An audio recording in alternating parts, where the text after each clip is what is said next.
Bonjour tout le monde, c'est Ouda, j'espère que vous allez bien. Ah, ça fait longtemps. Ça fait 3 mois.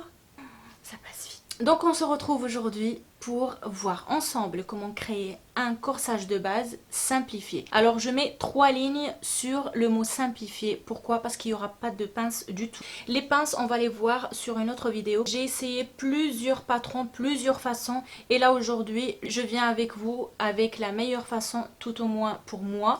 Alors premièrement, c'est quoi un corsage? Un corsage, c'est ce qui représente le haut du corps. Donc ça sera à partir du bassin et tout ce qui est au-dessus. Sur cette vidéo, on va pas voir les manches, on va voir vraiment juste le corsage du devant et du derrière. C'est dans la prochaine vidéo où on va voir comment créer le patron d'une manche, donc à partir de ce patron. De quoi nous allons avoir besoin au niveau des mesures, de la mesure de tour de cou et comment trouver la mesure. On va imaginer qu'on a un collier exactement sur cet endroit. En fait, je pense que ça s'appelle les colliers ras du cou. On va prendre la mesure exactement à ce niveau-là, tout autour de notre cou, parce que je pense que j'en ai pas parlé sur la vidéo où j'explique comment prendre les mesures. On va faire le tour de notre cou et on va prendre la mesure comme ça. Donc pour ma part, c'est 40 cm. Tour de poitrine, tour de taille, tour de bassin, largeur des épaules, hauteur du dos, enfin la hauteur du bassin. Si vous ne savez pas comment faire, je vous invite à aller voir ma vidéo où j'explique comment prendre les mesures. Dans tout ce qui est matériel, on aura besoin d'un mètre ruban, d'un feutre. Il vaut mieux avoir un feutre le plus fin possible. Moi ici, pour qu'on voit bien sur la vidéo, j'ai utilisé des gros feutres, d'un perroquet ou pas. Je vais vous montrer un petit peu comment se débrouiller sans perroquet, mais il vaut mieux en avoir. On aura besoin aussi d'une règle et une équerre. Donc moi ici j'utilise pas d'équerre parce que là j'ai un angle droit et on va tracer pas mal d'angles droits. Et bien sûr un papier pour créer ce patron. Donc vous pouvez utiliser le papier à patron. On peut utiliser du papier craft, des papiers genre A4 et on va les coller ensemble. C'est vraiment à vous de voir ce qui vous convient. Je pense que j'ai tout dit. Passez un bon moment avec cette vidéo.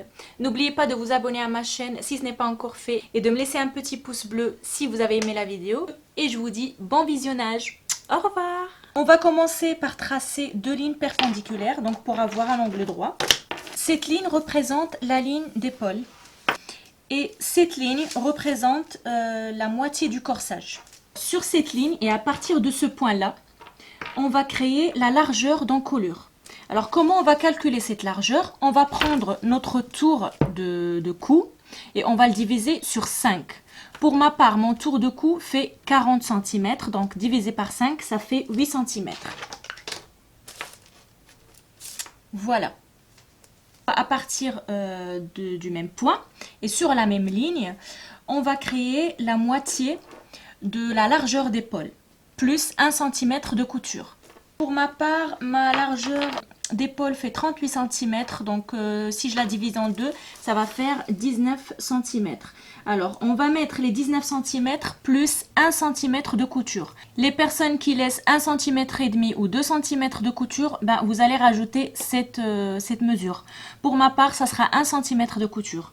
Donc 19 plus 1 cm, ça fait 20. Donc ici, on va mettre encore une fois une marque. À partir de ce point, nous allons descendre en parallèle avec cette ligne, donc la ligne du moitié de corsage, nous allons descendre de 3 cm. Ces 3 cm, c'est une règle. Si vous êtes une personne qui a des épaules plutôt droites, il vaut mieux descendre de 2 cm. Si vous avez des épaules tombantes, plutôt 4 cm. Mais ça, c'est vraiment des cas rares. En général, on descend de 3 cm. Ici, on est descendu de 3 cm. Maintenant, il faut tracer une ligne qui passe par les 2 points, tout simplement. Et cette ligne représente l'épaule. Maintenant, il faut chercher la ligne d'emmanchure, ou bien la ligne qui va nous aider à tracer la courbe d'emmanchure. Pour trouver cette ligne, nous allons prendre le tour de poitrine et on va le diviser par 4. Pour ma part, le tour de poitrine divisé par 4 fait 24 cm. Donc, ça c'est vraiment une ligne imaginaire. Je vais peut-être la mettre avec une autre couleur. On va descendre donc par 24 cm. Voilà, c'est ici. Et encore une fois, ici 24 cm. Et donc là, je vais créer une ligne qui est en parallèle avec la ligne d'épaule pour qu'elle m'aide à tracer la courbe d'emmanchure. Les filles, on commence toujours par créer le dos et à partir de ce patron du dos, on crée le devant. Donc là, on est en train de faire le dos. Donc là, c'est la ligne d'emmanchure. Sur cette ligne d'emmanchure, il faudra trouver sur quel point la courbe d'emmanchure va finir. Pour trouver cette mesure, on va prendre notre tour de poitrine. On va le diviser par 4. On va rajouter 2 cm d'aisance plus 1 cm de couture. Encore une fois, pour les personnes qui utilisent plus que 1 cm de couture, prenez vraiment la valeur utilisée dans votre couture. Sinon, pour ma part, c'est 1 cm.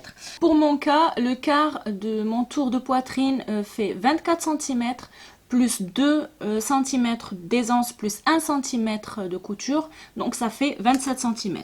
Maintenant, il faudra tracer la courbe d'emmanchure.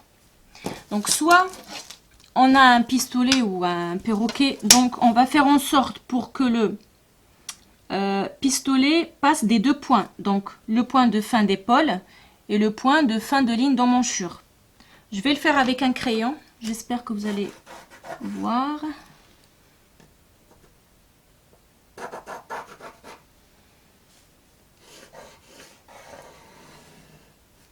Voilà, donc là, on a créé une ligne avec un perroquet. Maintenant, si on n'a pas de perroquet, on va essayer de monter ici à peu près de 7 à 8 cm. Je vais voir ici, ça fait combien? À partir de cette ligne d'emmanchure. Voilà, donc là, ça fait exactement 8 cm. Et on va essayer de passer par les 3 points. Le point qui est ici sur la ligne d'emmanchure, le deuxième point qu'on a créé à partir de cette ligne et on est monté de 8 cm. Et le dernier point, c'est la fin d'épaule. Donc dans les deux cas, on peut créer une courbe d'emmanchure. Je sais pas pourquoi je l'ai fait en bleu. Je me suis trompée, normalement je devais la mettre en rouge. Mais c'est pas grave, vous avez compris. Maintenant, il faudra trouver la ligne de taille. Donc pour trouver cette ligne, on va tout simplement mettre la mesure qu'on a trouvée de la longueur dos. Donc cette mesure commence par la fin de la nuque jusqu'à la taille, là où on a mis un ruban pour prendre exactement les mesures. Pour ma part, ça fait 44 cm. On va mettre ici une marque de 44. Et encore une fois ici, on compte toujours bien sûr de la ligne d'épaule. On ne va pas descendre ici, toujours à partir de la ligne d'épaule. Bon, là, on va faire encore une fois une ligne qui est perpendiculaire avec celle-ci. Alors, sur cette ligne, qui est la ligne de taille, on va tout simplement descendre le même point. Dites-moi si vous connaissez le mot exact, je pense qu'on utilise plutôt en maths, c'est descendre exactement le même point, parce que là, je ne trouve pas. Donc là, c'est les mêmes mesures qu'on va exactement descendre sur la ligne de taille. Pourquoi on ne va pas rentrer avec les mesures exactes de la taille? Parce que ça, c'est un patron simplifié. C'est vraiment à partir du bassin où là, on ne peut pas faire ça. Donc, il faudra exactement mesurer le tour du bassin.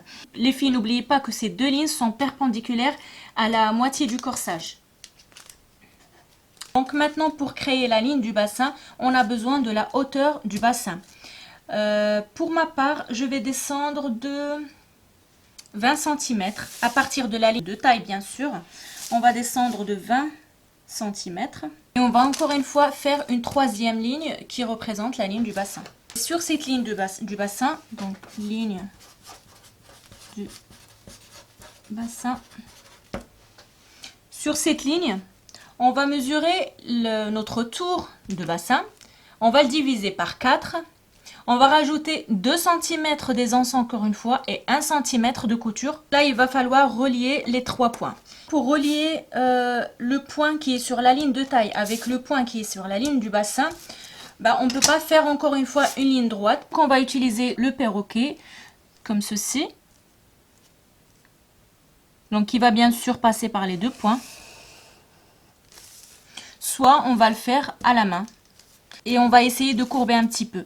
Ici, à cet endroit, il ne faudra pas laisser les lignes comme ça. Il faudra quand même essayer de recourber un petit peu. Donc là, on a presque fini. Il nous reste juste de tracer la courbe d'encolure. On va descendre tout simplement par 2 cm ici. C'est une règle.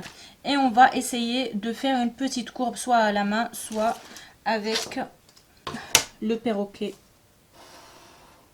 Donc là, on a fini le patron du dos.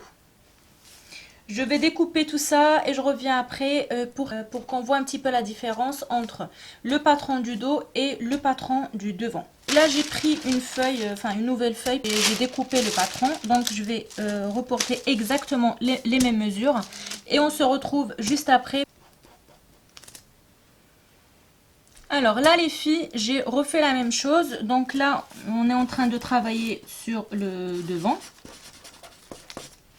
Alors les filles, une fois qu'on a reporté le même patron sur une autre feuille, on va faire 2 changements. Premier changement, c'est la courbe d'encolure. Bien sûr, elle est plus profonde devant par rapport à derrière. Donc là, j'ai mis une ligne d'épaule comme tout à l'heure et c'est à partir de cette ligne qu'on a commencé à tracer toutes les autres lignes.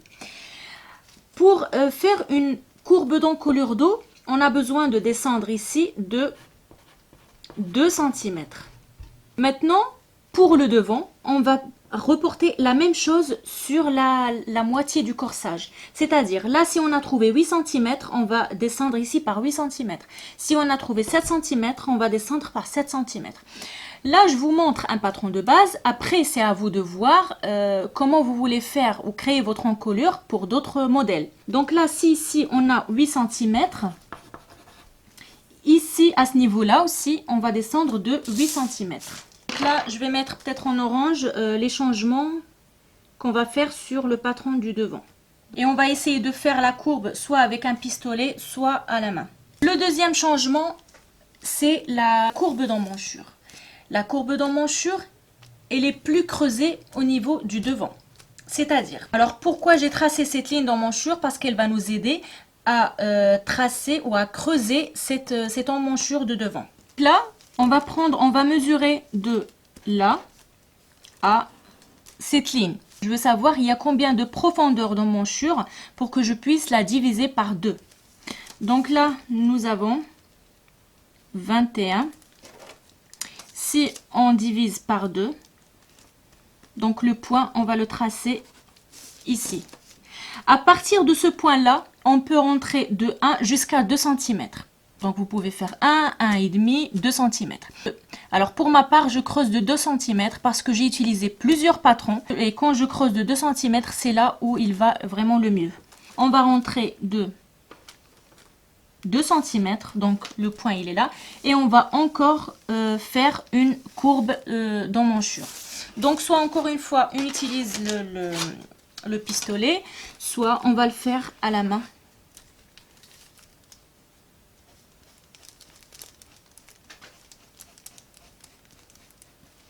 Voilà, donc là c'est la nouvelle courbe d'emmanchure du devant. Ces deux là, ce sont les deux différences entre le dos et le devant. Bien sûr, pour creuser plus, on va utiliser des pinces, mais ça ne sera pas sur cette vidéo. Et je vais découper tout ça et je reviens. Alors voilà, là j'ai découpé le devant aussi et je voulais vous montrer ce que ça donne.